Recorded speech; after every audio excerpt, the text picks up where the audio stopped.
referees are starting to get a little bit clouded around, the intentions of the player, and forget about that. It's not your job. That's why I don't like referees saying, oh, you're milking. No, he's not. He's just trying to play the ball fast and play into the rules. If it's a slow play the ball, you penalise. You don't even need to say, oh, he's milking. That's disrespectful to the player. And he's got to stay right where their lane is and referee the rules.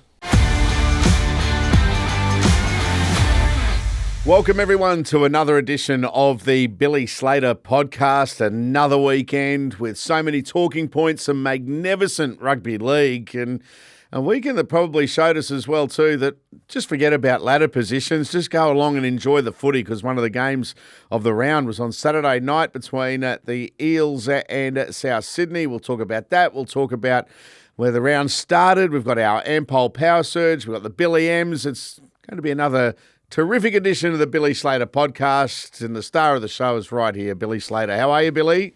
I'm well, thanks, Salty. Action-packed show we've got coming up, and what have we had? 24 down, 3 to go, and then the new competition starts. So it's a long season, but we've entered the final straight, and there's still a few twists and turns before we get to the final series, I think. Absolutely, and that's why there's a question I want to pose to you. And it is a question without notice, so you can answer it now or later. We've now got a defined top 8. Yep. Are you willing, with 3 rounds, that's 6 points, to say the top 8 is locked in? Or do we say there's still a couple of twists in the tail left? I would lean towards it's locked in, but anything can happen, and that's up to the teams that are in the top 8. They hold the cards. The Roosters are sitting 8th on 28 points. The next are the Dolphins on 26 points. And look, the Dolphins are, they're just running out of troops at the moment. They've got injury after injury, and I just don't know if the Roosters, they're going too good at the moment to relinquish that lead. Big wins by the Sharks and the Broncos, which just give them that breathing space as well. So they're the next 2 in line in 6th and 7th position. I think it's locked in, but I don't think their position in that top 8 are locked in. I think there's still some movement to go there as well. Yeah, we've still got quite a number of teams that can push into the top 4, and because as we said last week too, that there's still these games coming up where teams are going to take points off each other in and around that top 8. The only thing with the Roosters is they've got a couple of tough games coming up. They've got the Melbourne Storm in a couple of weeks, and they've finished their season, their home and away season, against the Rabbitohs. Now the Rabbitohs are on the bottom of the ladder, but that's the arch rivals, and they're starting to get some of their more talented players back. We saw Cody Walker come back on the weekend. I think Latrell Mitchell will be back this week, and potentially Cam Murray, their captain, could be back in that last round. So given it's the last round and the Rabbitohs aren't playing in the finals, they will be up and about for that round 27 clash against their arch rivals. And could you imagine if that was the game that they knocked the Roosters out of the final series? They would love nothing more than that, the South Sydney supporters. Oh, you're not wrong. You're not wrong. All right, let's continue on talking about that game on Saturday night. We're in the commentary box alongside Phil Gould for Saturday night footy on 9, and we all said to each other at full time, Billy, that was a really enjoyable game of football, highlighted in particular by one performance. A couple. I mean, Tallis Duncan outstanding for South Sydney, but what about the efforts of Jai Gray at the back? Incredible game from Jai Gray. I thought he was probably the best game I've seen him play. And it wasn't all brilliant stuff. It was a lot of hard work, a lot of toughness. I think he saved a half a dozen tries, just off his own defence, last-ditch efforts. And when you're struggling down the bottom of the ladder, and you're down on troops and you're down on some quality X-factor players, you need to be doing that. You need to be desperate. You need to be defensive orientated, and that's what Jai Gray's doing at the moment. That was an incredible win. The Parramatta Eels are going well at the moment. They're starting to just see some rewards from sticking to the process of what Jason Rolls is implicating at the Eels, and I thought it was a tremendous effort. And Tallis Duncan had to go out into the centres very early in the game when Bailey Harpe, he went off injured, and the back rower had to go out into the centres. Usually that's a deficiency, but Tallis Duncan, he was involved in the match-winning plays. He scored 2 tries, he set one up, and I thought it was a great performance from Jai Gray, Tallis Duncan. And then it was great to see Cody Walker come back as well, from those injuries. He hasn't played much football this year, and I think it's been a calf injury that's kept him out this time. And he made a real difference too. He's such a quality player, and he was instrumental in setting up some of those tries to win the game. It was noticeable, wasn't it, with Cody? I think he'd just come on the field, and one of the first things he did was when he got the ball, he ran. Made a line break. Exactly. Yeah, positive to see. And Alex Johnston is still 3 tries away from equaling Ken Irvine. He didn't score one on Saturday night. So that's the other thing too. Billy, final round could be the round against the Roosters. Wouldn't the Bunnies like to, A, as you said, knock the Roosters out of finals contention, but B, have Alex Johnston break the record against their oldest rival? Wouldn't that be something to celebrate? They haven't had a whole heap to celebrate this year, but that final round looks, it's starting to match up to a real blockbuster. 3 to go, and it's not beyond him to get 3. He's got 3 tries in one game 13 times in his career. He's had 4 tries in one game once, and he scored 5 twice. So it's not beyond him to get multiple tries. So who knows? It might be this year. They do have the bye in there. So they play this week, yes. Then they have the bye, and that long lead into that blockbuster in round 27. Yeah, they'll play this Thursday night against the Dragons, the South Sydney Rabbitohs. Speaking of blockbusters, we had one to kick off the round. It was just another terrific game. The Melbourne Storm in Golden Point. There was quite a few talking points to come out of this. I know you covered it off on the Footy Show over the weekend, Billy, and we spoke a couple of times about it as well. The performance of Harry Grant and first of all the try that he scored in extra time was that was smart, wasn't it? Yeah, I think we can start by not just the performance, but it's plural. The performances from Harry Grant for the last month to 6 weeks have been outstanding. He's been without Jerome Hughes. He's been out without Cameron Munster at certain times. Ryan Pappenhausen's been out of the team. But the captain, Harry Grant, has been the constant key position player that has had to hold his gloves up for the footy team over the last 6 weeks. And boy, hasn't he played some good football over the last 6 weeks. I think he's probably one of the form players of the competition. And it took a little bit of magic from Harry, some real smarts to win the game. The way that he dummied to the field goal kickers, and then everyone worked really hard to go and put pressure on them, and he just slipped straight down the middle of the field and scored under the post. That's after making 50-odd tackles during the game. He's played, more than 80 minutes of football. He didn't get a rest, and he still got that concentration and that footy understanding and IQ to go and make that play under pressure when the game's on the line. Like he's a wonderful player, and he's only going to get better when the Jerome Hugheses and the Ryan Pappenhausens, they start filtering back in over the next month or so. Boy, that's going to take a lot more attention away from Harry, which will give him more opportunities. So, he's really steadied the ship for the Melbourne Storm when they've had some key position injuries and key position outs. He's been wonderful. Certainly has. Just on the penalty that was awarded from the Nathan Cleary field goal attempt, Moses Leota standing as a blocker, and this is one I know you have covered off on the shows over the weekend, but to the letter of the law, Billy, they got it right, and this wasn't a call that was made by the official on the field. It was initially, but then it was backed up by the bunker, and the law was put in place. You don't have to be standing next to the ruck, do you? If you're standing in line, direct line between the ruck and the field goal kicker, you are classed as a blocker. Yeah, so for those people that are listening that didn't see the game, it was in Golden Point. And was it in Golden Point or in normal time? In normal time. Yeah. So they've gone for a field goal, and Harry's ran out to put pressure on Nathan Cleary. Moses Leota was in an illegal position, and Harry played up to it. Like he obviously played for the penalty.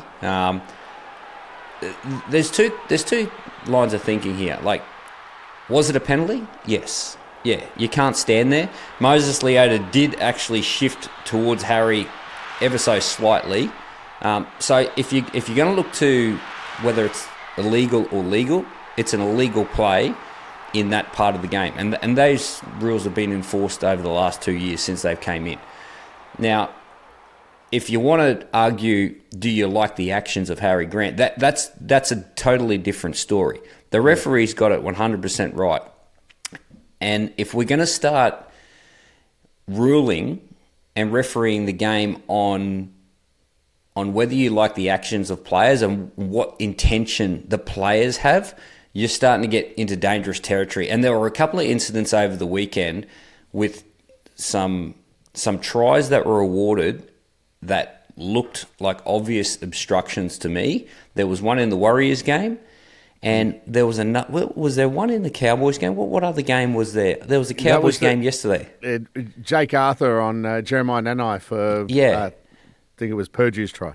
And because referees are starting to think about the intentions of players rather than just refereeing the game on the rules, they're starting to get clouded on these situations, and we're starting to get inconsistencies with these rulings. Hence the conversation we're having around, was that a penalty to Nathan Cleary, or wasn't it a penalty because Harry was playing up to the rule, really? And this has been happening, and this is not just a one-off. These penalties have been given in general field play for the last couple of years. I actually think Penrith got one against Melbourne earlier in last year's home and away season. So look, it's the rules are the rules. Referee the rules, and forget about the players' intentions, and the game will just flow on a lot easier, and we won't get these grey areas and these conversations. So, was it the correct decision? Yes, it was the correct decision. Do people debate about whether they like Harry Grant's intentions? Of course they do. That's part of the game. That's part of the conversation that we're having right now. So that's always going to be in the game. But I think the referees have just got to keep it really clear on what their job is. Referee the rules.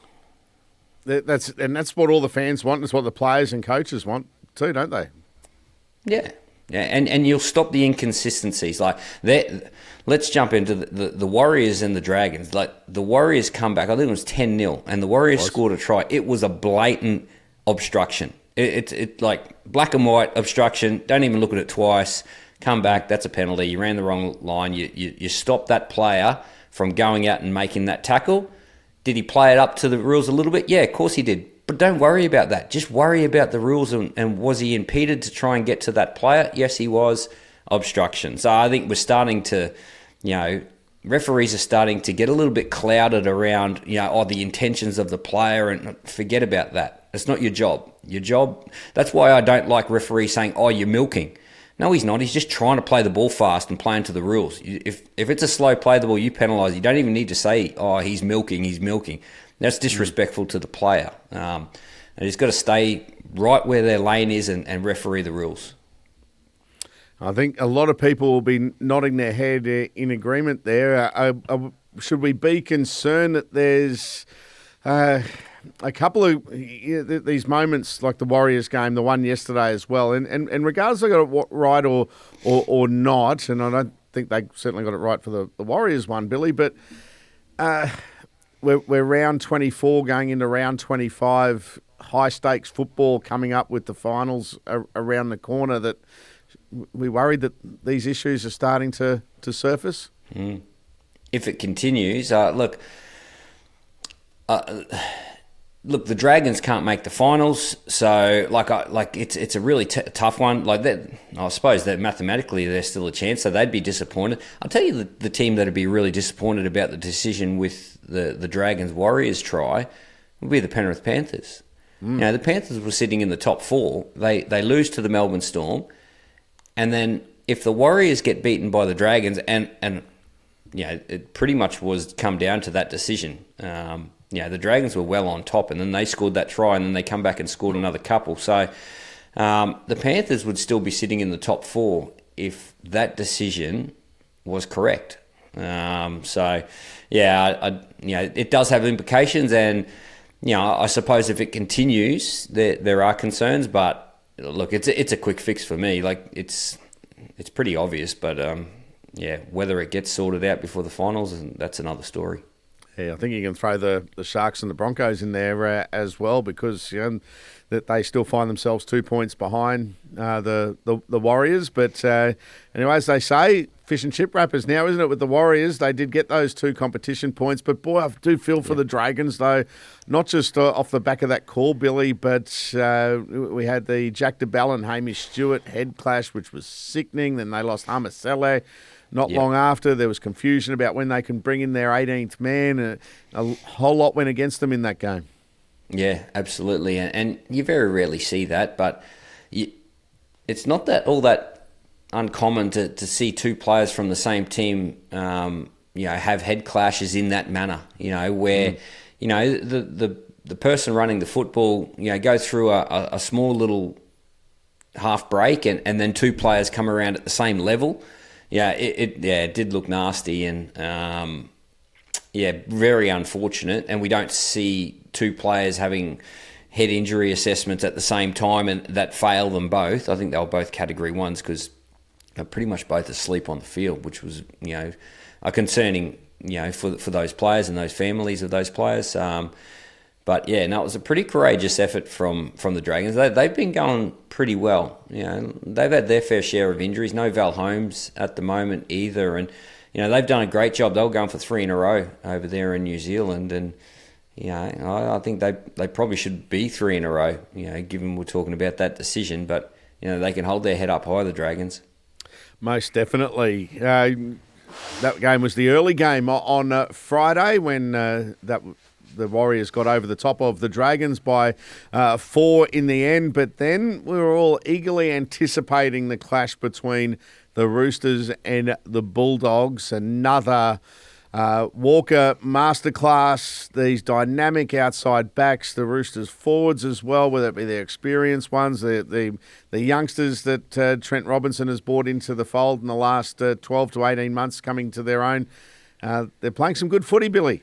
Yeah, I don't think any team's going any better than the Roosters at the moment. I think they've got a bit of momentum, and 3 weeks before the finals, they're finally inside the 8. So, whether they play finals this year or not is entirely up to them. They do have a tough run. I know they've got the Melbourne Storm, and then we spoke about that Rabbitohs game in the final game of the season, but. Yeah, Daniel Tupou, he scored 3 tries. He got a hat-trick. Sam Walker is a real X-factor for them, and he's made a real difference since he's come into this footy team. Their captain and fullback is playing exceptional. But they have a really well-balanced team. They've been starting with 3 big forwards in the middle of the field. Spencer Leniu, White and Collins all starting up front. So no traditional lock forward. They've just gone a full power game. And it's been working for them. The Bulldogs are a real grind team, but the Roosters stuck it to them in that fashion of the game, and they just had a little bit more spark in their attack. So, they're a team, and I know they're not in the top 4, but they would be really dangerous in September if they continue this run and they improve on their performances week after week. You just can't stop singing the praises of Sam Walker, but. He's playing such great football, but Billy, they're all switched onto him as well. I don't really like the term eyes up footy. He's just out there playing footy is what Sam's doing. But every one of the outside backs is in tune to what he is doing, which is a sign of just how up and about, isn't it, that they are. It's credit to your Tupous and your Mark Nwanganita-Wase's of the world's. Robert Toya had they're all just in sync with what Sam is doing as the number 7. Yeah, and he does play to a structure. He plays to the team structure, but he's got 2 things I believe. the first thing is he's got a great knowledge of the game and a great understanding of opportunities in the game. And he can see them like only few players can. But then he's got this courage to go after that opportunity. And he doesn't care what tackle it is. He doesn't care what field position it is. And he doesn't care what the scoreline is. So that makes him really dangerous. When he has that knowledge and understanding of the game to see the opportunity, but then have that courage to back it up to go, nah, I'm going after that opportunity. That's when he's really dangerous. And his kicking game is the obvious one. There are so many opportunities to kick the ball these days with fullbacks in the defensive line and fullbacks out of position, and there's no clear structure on what a fullback has to do these days because there's so much reliant on being in the defensive line, which opens it up for the kick. And Sam Walker's just having a field day at the moment with these situations. So a really dangerous footy player, but he's not as off the cuff and instinctive as you may think. He does play to a structure. And the other part of his game that he's got right at the moment is the defensive part of his game. He's not making a whole heap of tackles because he's using his footy IQ in defence as well and staying out of the contact. But when he has to make his tackles, he's making them. He's not that deficiency in the defensive line that he once was when he was coming through as a younger, smaller body. He's putting his body in front, and that's what the Roosters are getting right at the moment. Their last three performances, they had 4 points scored against them 3 weeks ago, 12 points 2 weeks ago, and 12 points against the Bulldogs.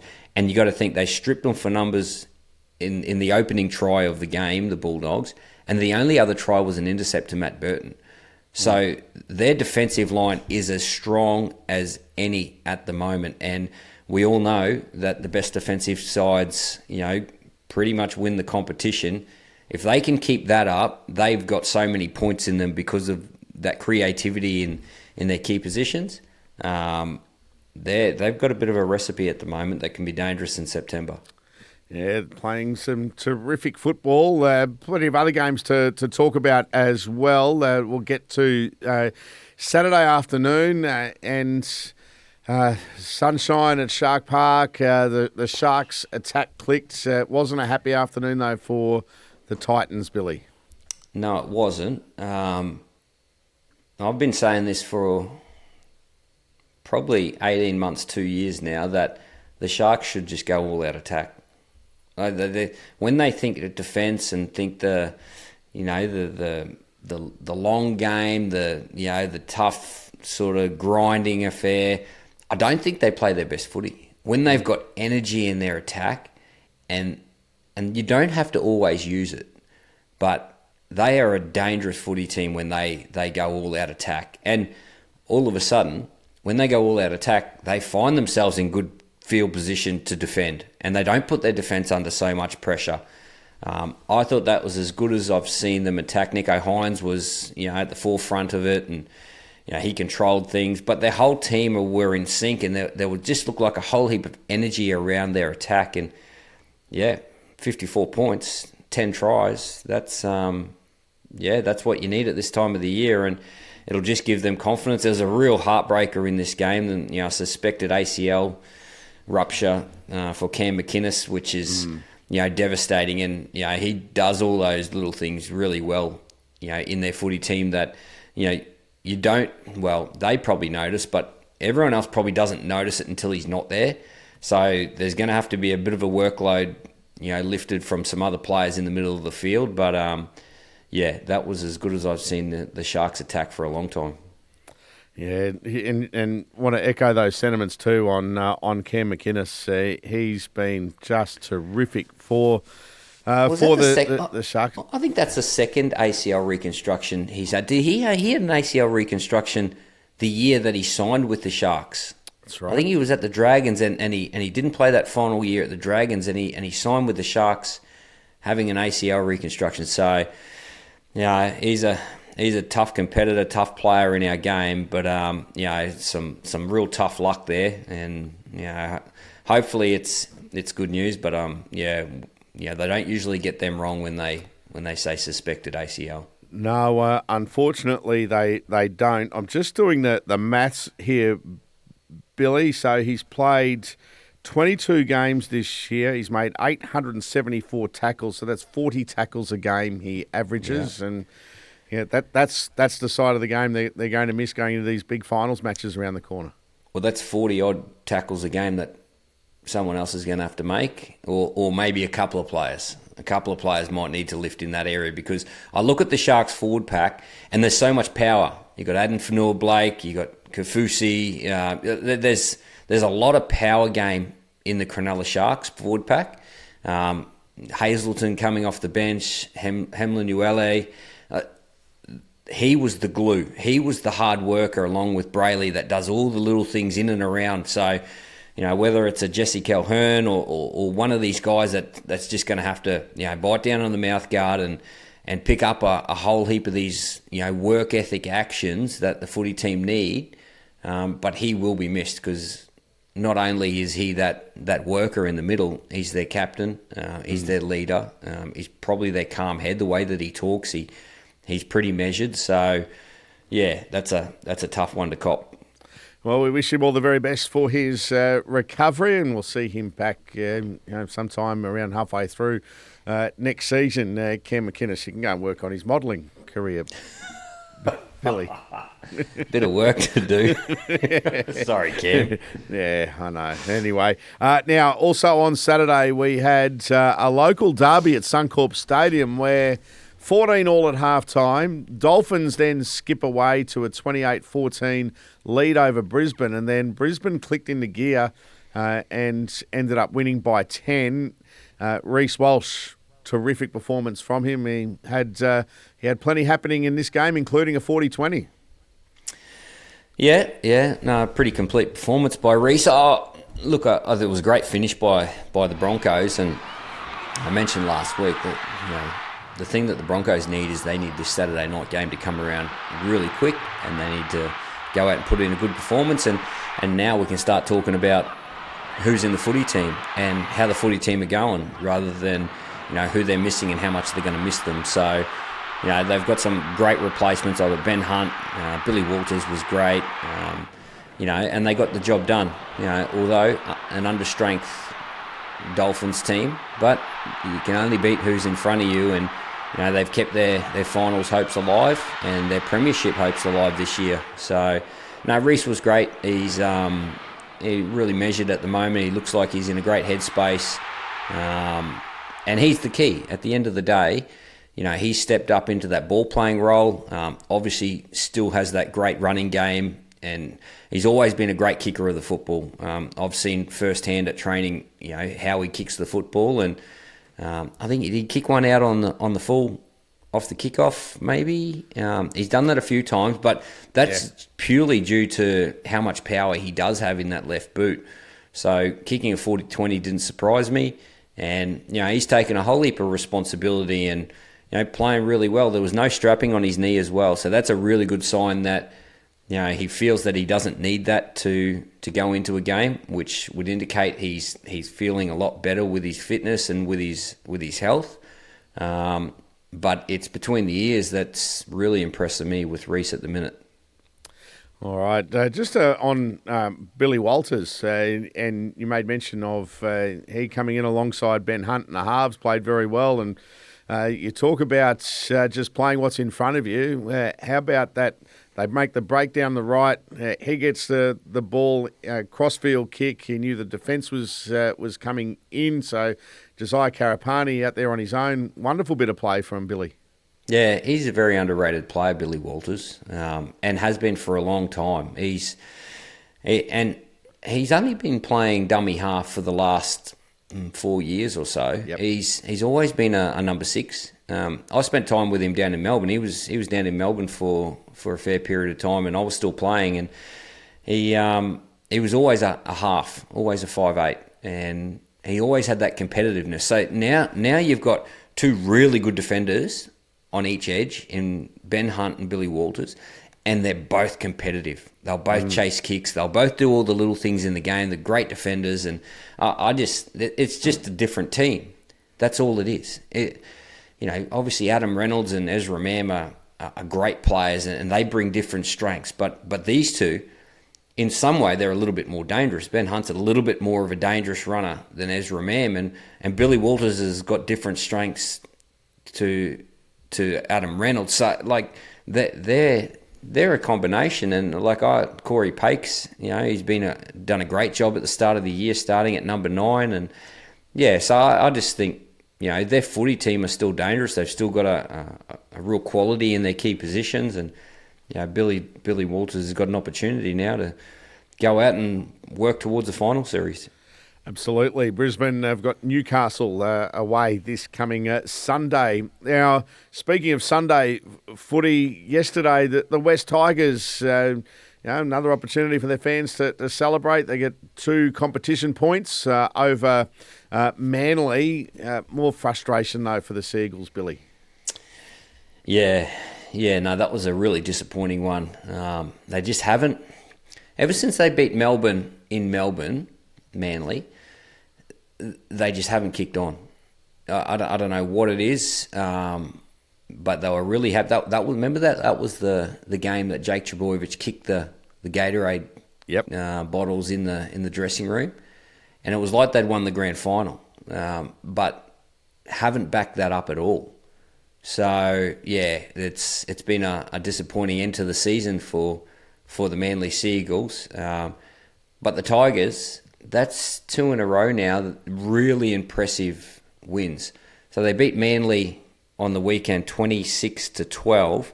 They had the bye last week, and before the bye, that was the 28-14 win over the Dogs. So, Benji Marshall's, finally seeing some rewards for what he's been trying to do with this footy team, and that they're all starting to get it. And these are the times where you can really celebrate. Every game you take lessons. Every game you review and you learn things. When you lose, you're learning things that you didn't do quite well. It's actually even better when you're winning. You're learning and you're going, look at that. Look how that result happened off the back of this, and this. So now Benji Marshall's starting to sit in the reviews and go, hey boys, see this outcome here. Have a look at these 2 or 3 things happened before it that contributed to the outcome. Let's do these 2 or 3 things more, and we'll get more of that outcome. So it's actually, you're getting learnings from winning as well. And, that's what Benji Marshall's been talking about, in his post-match press conference is that, hey, we're always learning. We're reviewing and we're learning. And now it's starting to become a celebration and an infectious environment of doing all these little things well. So, they're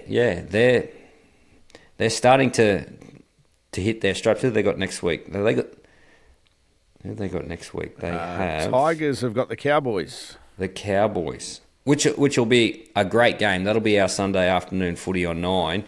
That'll be a great game because the Cowboys got a bit of confidence on the weekend as well. So, Leichhardt Oval. I hope it's a sunny Sunday afternoon because they'll fill that hill. Oh, they will now, especially too up and about. Well, they would have anyway. Tigers fans love going to Leichhardt Oval on a Sunday afternoon. Well, we did see the sun out in Sydney over the weekend, so hopefully it can re-emerge next week as well. It was a good sight, wasn't it? Yeah, it's starting. How far is September away? A couple of weeks until September, and then it just starts getting that finals feel about it. The weather warms up a little bit, and you start getting a little bit excited for the grand final. So it's coming around. We're nearly past winter. I know. How good. All right, this is the Billy Slater Podcast, and we do it all thanks to Tab. Fans always ask, Lozza, what was the best era of league? And I tell them, nothing beats the line-breaking, flick-passing, goose-stepping, Vegas-flying, turbo try-scoring, origin drought-breaking, simply the best era of footy we're in right now. And with more market stats and insights, it's easy to enjoy the best era in footy with the best app in footy. Tab. We're on. What's gambling really costing you? For free and confidential support, visit gamblinghelponline.org.au. Billy M. Medal time on the Billy Slater Podcast. Thanks to Tab. This is where Billy picks his best team performance from the round and best player from the round. So, Billy, your best team performance first up. I'm going to go with the Rabbitohs. I just think the Rabbitohs, look, it probably wasn't the greatest. Like, you got the Sharks that played outstanding and all that, but I just think with all the injuries that the Rabbitohs have got at the moment and how desperate they were, they had to shift players out of position, and those players that were shifted out of position really contributed to the outcome. Young Jai Gray, who's not their first choice fullback, and was the best player on the field. I just think the Rabbitohs, the way that Wayne Bennett has galvanised this footy team, and it's not the first time this year that he's done it. They even when they were losing at certain periods in the year, they put in a whole heap of effort, and I just think the Rabbitohs need to be rewarded for the team of the week. Does the player of the week come from the same team, Billy? He sure does. He sure does, and he wore a little white headgear. Now, I don't think Gus knows his name. Gus just kept calling him the white headgear. Give it to the kid with the white headgear. That's it. But yeah, he was. I love watching him play. Obviously, he's a real role model for the small people and for the young kids out there. Jai Gray. You better say his name. Jai Gray. Yes. He's a role model and a great example that our game is for all shapes and sizes, and he's dead set no bigger than Reggie the Rabbit. He's only about 5 foot tall, and he wouldn't be much more than 85 kilos, but he plays so tough, and he's got great speed, he's got great skill, he's a great understanding for the game, and yeah, he was tremendous. So Jai Gray, he's the player of the week. All right, well done to Jai Gray. Yeah, absolutely fantastic. I'm just having a look, by the way. He's listed as 78 kilos, Jai Gray. So 7-8 kilos. Is that before or after a feed? Who knows, but wow. He plays so brave in the number 1 jersey for the Rabbitohs. That was the Billy M medal. Thanks to Tab. The NRL season is here for the best time in sport. Tab has the best app in sport. Tab, we're on. What's gambling really costing you? For free and confidential support, visit gamblinghelponline.org.au. All right, time now for some listener/viewer questions on the Billy Slater podcast this week. This one, Billy, comes from Chris Donovan. It's a topic that they covered a lot on this podcast and on the Footy Show in recent weeks. But he says, hey, Billy, what's your take on Payne Haas' decision to play for Samoa? Do you think it's a huge loss for the Kangaroos, or is it a sign of a healthier international game where players are prioritising their cultural identity? That's from Chris. Yeah, I think both. Obviously, Payne Haas would have been involved in the Australian team in the Ashes tour over in England at the end of the year, but it certainly does create more competitive international games. Samoa, Tonga, we've seen some players go over to Tonga and really strengthen their footy team. Look, listening to Payne's press conference yesterday, you can see why. The passion that he has to play for his Samoan heritage is within him. And I think the decision, it's not a decision you have to really think about. It's what's inside you. What country do you feel connected to play for? And, he did mention that he was standing there, singing the national anthem for Australia, thinking that he should have been over playing for Samoa the last time they played against each other. So, when you're doing that, you probably... that you've got to act on those feelings. The one thing that the game really needs to look at is this long term now, or can they switch back? That's the one thing the game needs to look at, because I don't like the chopping and changing. I'll play for Australia this year, and then I'll play for Samoa next year, and I might go back and play for Australia in the World Cup the year after. Like that doesn't look right. That doesn't sit well with me. If you feel like you want to connect with Samoa and play for Samoa, that's great, but you got to lock that in. It certainly makes the Pacific nations at the end of the year really interesting. I think it's going to be a wonderful series. We've got New Zealand, Samoa, Tonga, 3 really powerful nations now that are going to field really top quality footy teams, and I can't wait to watch that series go to head. Yeah, there's some great contests, that's for sure. I'm pretty certain one of those at Suncorp Stadium is Samoa and Tonga, which will be something else. Yeah, so that'll be an atmosphere. Absolutely. All right, this one is from Eric Burke, who says the Bulldogs and Seagulls form has dropped off significantly in recent weeks. What's the first thing you look at when a team that was in good form suddenly loses its way in the run of the finals? Is it a physical or mental problem? And what's the key to turning it around? That one is from Eric. Yeah, I think it's a mental problem that you can see physically. You look at the effort areas of the game. That's the first thing that is obvious. You look at your kick chase. You look at all the little things that take a whole heap of collective effort from 13 players, in a game through the real tough periods of the game. We saw, the Melbourne Penrith game, the start of the second half, the ball in play time was like 13, 14 minutes. So you watch those live periods and you look at all the efforts of the game. That's why Penrith have been so good for such a long period of time, is because in those tough periods of the game, they're nice and comfortable. They're happy to stay there for longer than anyone else. And they're the physical signs that you can see where they're letting themselves and their teams down. But it all comes back to the mental approach. The mental side and the mental lapses contribute to those physical ones. So, looking at the small things in the game, that's where you start to see the deficiencies in those teams that aren't going well. All right, good question. Thank you for it, Eric. Now, Billy, time for the AMPOL Power Surge. This week, we're looking at the top 3 code hoppers. So, league to union. Or union to league. Straight away we think league to union, but I'm going to start with Carmichael Hunt. So it wasn't league to union, although he eventually went to union, but he went league to AFL.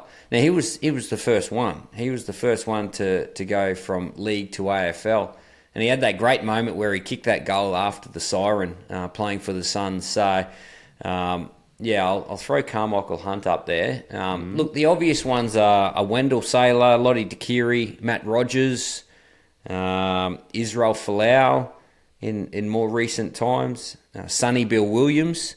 I think that's a big one, going from what he did in our game to go over and play for the All Blacks, be a part of World Cup winning teams. And so have you got any more that you can throw up? Brad Thorne. Brad Thorne.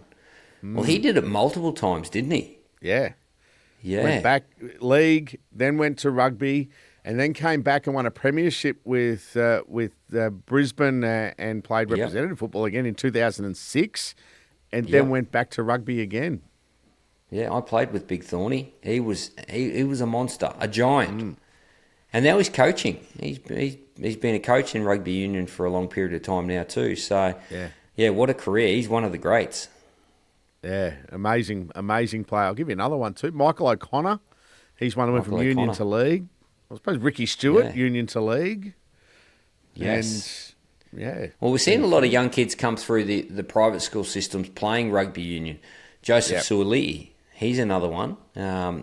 Played rugby union at school. Come through, obviously represented the Roosters, New South Wales, and now he's an integral part of the Wallabies. They had that big win over the Springbok over in South Africa over the weekend, and he's been starring for them. You make mention of something that would probably be a whole podcast issue or series you could almost do on it, but a lot of the rugby union schools where GPS, a lot of the kids like Kalen Ponga, Carmichael Hunt, you made mention, he went to a rugby union school. Hamiso Tabuai-Fido played some rugby in high school, and he spent some time at Brisbane Grammar, as did Tom Gilbert. And there's a couple of players that don't often get mentioned as played rugby, but that's an issue, isn't it, for rugby, because a lot of the top players in their GPS system are tied up with rugby league contracts. Well, I've got a big question around private schools and the lack of rugby league played in private schools. Like, there's a whole heap of sports. There's nearly hundreds of sports that they offer in private school systems. But one of if not the leading sport in our country, which can provide a great occupation, is not played. I don't know. Why aren't we moving with times, and why are we stuck in traditional history and not offering that as a sport in private school systems?